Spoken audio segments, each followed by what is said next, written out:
So there's a couple of ways you can do it. I typically suggest for my clients to pay their loan tied in with your pay cycle. So if you're paid weekly, pay your loan weekly. If you're paid fortnightly, pay it fortnightly, and so on. It's a good idea if you can. So let's say, for example, your interest is $1,000 a month, just for ease of figures and keep my math brain easy at night. And if you're going to pay, say, $4,000 a month, you ideally, your first payment you make, you ideally want to come as close as you can to paying last month's interest, because then your next 3 payments, or 2 payments if you're paying fortnightly, or 1 if not 2 if you're fortnightly, is all principal. So you're getting rid of that balance faster. The other thing that is important to note, when you do a loan, your first payment's not due till for a month later.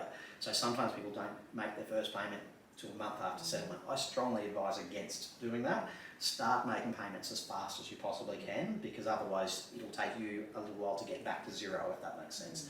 So start making payments as often as you can, as fast as you can.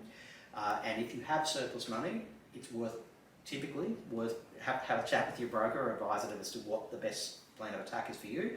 But typically you pay extra into your loan, and most lenders, unless you're on a fixed rate, will allow you to redraw for personal use, or for any use really. If it is an investment loan, obviously just make sure you're not redrawing for personal use from an investment debt.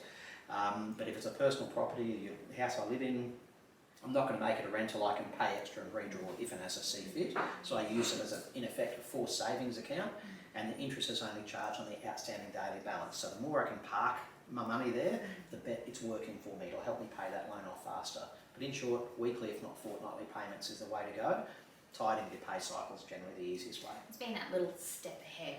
Well, correct, because there's 13 fortnights, 13 cycles, with fortnightly payments, it effectively makes 13 months of repayment. So if you were paying monthly and I was paying fortnightly, after a year I actually paid an additional month's repayment off the same loan.